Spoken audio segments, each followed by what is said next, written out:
We all understand the type of climate that we're dealing with. We're dealing with multiple offer situations. I'd love to know sort of what's your why? What makes you tick? Why are you so successful? Have a dialogue with your lawyer. Have a dialogue with your agent. Both sort of passionate about sort of what we do. Again, vet your agent to make sure that they're experienced and they're local. I like that idea. No excuse to miss it on Saturdays from 8 to 9. That's right. WBZ. And now, the show that gives you the latest and most relevant housing market news. Real Estate Radio Boston with financial expert Rick Shearer and legal professional Ali Alavi.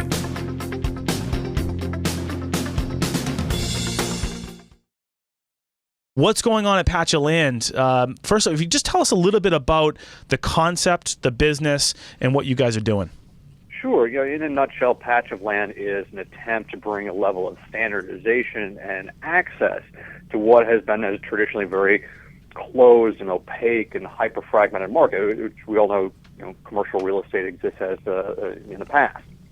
Right. So Patch of Land is an online marketplace where real estate professionals can come and get very reliable, quick access to capital through a whole lot of different sources. And we're unique in that we bring these projects and these professionals out to hundreds of thousands of investors across the country and actually across the world now at this point, and make their projects available in a way that wasn't before. So instead of trying to get your project funded through friends and family or the local hard money dealer down the street, now you can go out to this massive, massive crowd of folks who can invest in a little bit into your project, and we manage it all on our side, so you don't have to do the work. You can just do what you're good at. Now, Jason, you're making a big play for Boston. Now, you're out in L.A., like Doug Cochran, good friend of mine, worked with him in Boston for many years, so you've got some Boston blood in the company, which I love.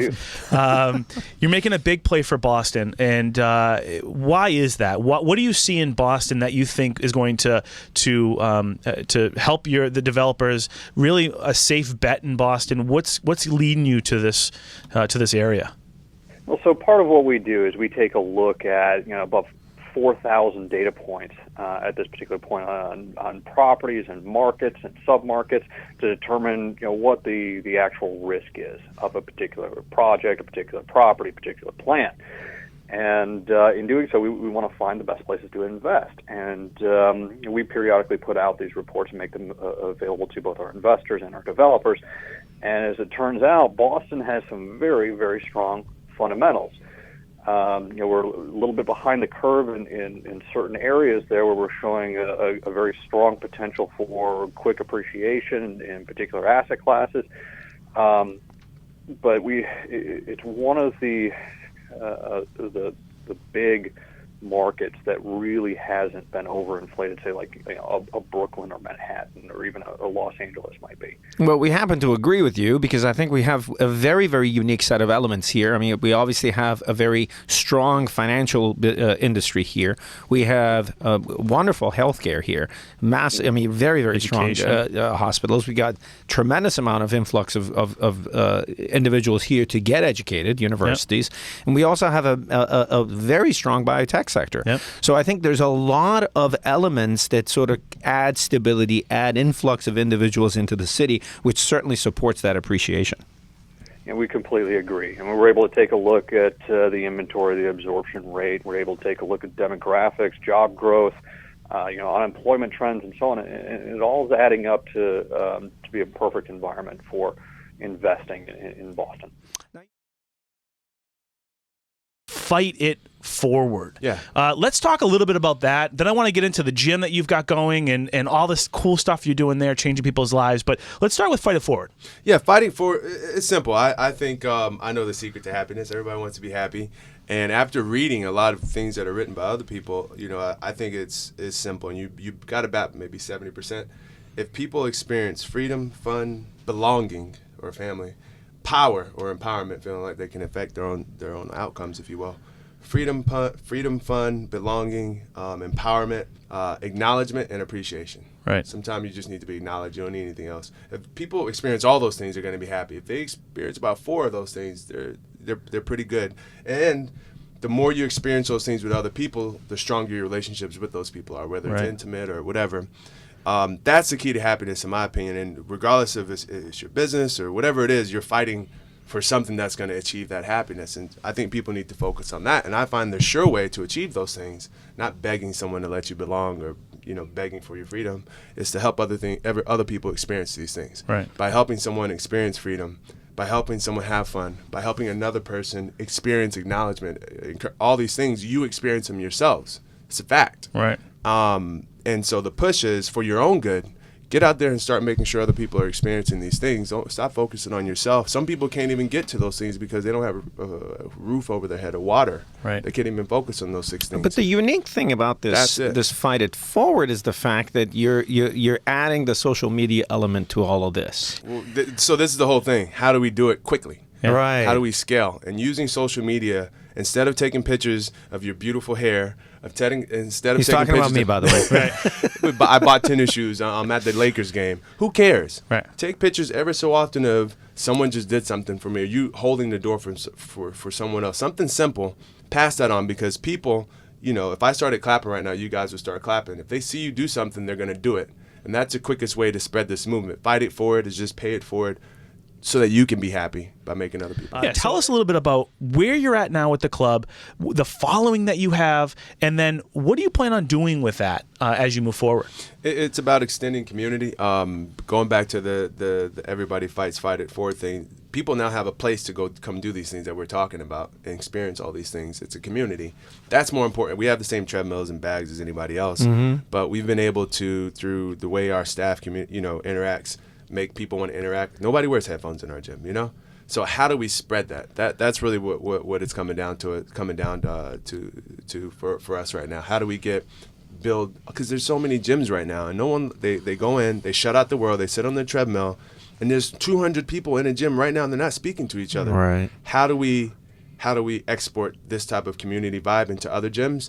And how do I create more spaces so that people can build these communities? Because I didn't build it. It's the people around that place that built it. But you've seen a gradual increase in this quote-unquote politeness factor. Yeah. Right? Over the course of the last 18 months. Tell us a little bit about that. I mean, that is Fight It Forward. It's interesting. So when we first opened the gym, I'm from the South, so I can't. Right. I'm just raised like that. When we first came to the gym, You're just nice. Yeah. That New I England get thing punched is- in the mouth if I wasn't nice at home. Right.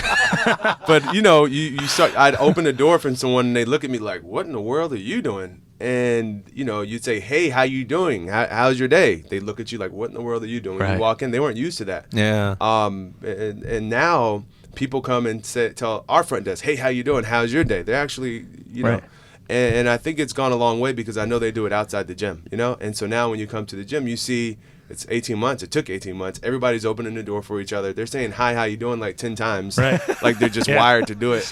You say that it's the community factor, and you have the same treadmills and bags as the rest of the gyms, but you don't. I mean, there is something very unique about this particular gym.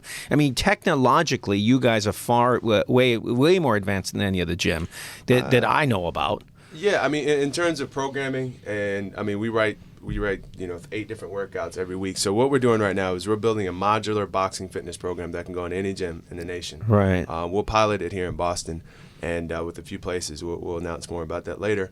But that's the basis of which we build everything on top of, and we are a business, so I have to export that. So that's what we are trying to bottle up that special nature of our workouts, et cetera, to export it. But the people are going to have to engage in the community if they want it. Let's talk a little bit about what does Homestart do and how does it do it, because they're so successful and so effective at what they do. Yeah, thanks for asking. So Homestart ends homelessness permanently. And we're the only organization in Boston that does the sort of thing that we do, which is take a three-prong approach to addressing homelessness and the cycles of homelessness. We partner with every shelter in Boston and Cambridge and house people who are living in the shelter on the streets, those individuals and families.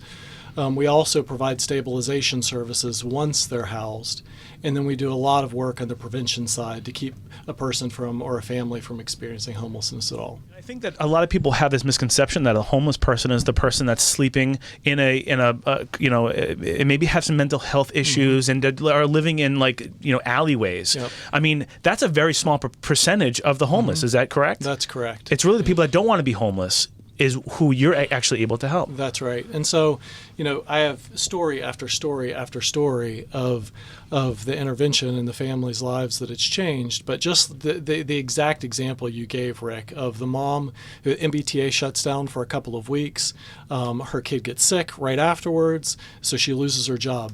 It takes her a month to find a job. She has 2 more weeks before the first paycheck. That's 2.5 months of non-payment. And the next thing you know, she owes the landlord $1,500. And our intervention is we go into housing court. We work very closely with that mom. We will pay the landlord half of the debt, and then we'll work with that mom for 12 months as she repays the balance of that debt, and we provide other resources to strengthen her financial situation so she's not in that precarious position again. And again, after our interventions, after 12 months, 98% of the families we work with have maintained their housing. Their lives are completely different. What percentage? 98%. That's amazing. Let's talk a little bit about the transition from taking someone out of a shelter and putting them into transitional or permanent housing. Yeah, so this is the beautiful part of our work because, at the end of a person's life, there's a few things in life that they remember. And if a person's been on the streets for a long time and in the shelter for a long time, and talk about fighters. I mean, I've always thought that if you find a person who's a Home Start client, that is a person who has courage. And so you've gone through all of this hard work where everyone around you is telling you that you're not valuable, that they don't appreciate you, that you're a problem, a nuisance, etc. And they continue fighting even though it's dark with one of our advocates, and they turn the key into that first apartment, and it's both exhilarating and it's both often frightening when they've been in the shelter on the streets for a long time. And so we'll work with that person to do whatever it takes in order to make sure that their stability is permanent.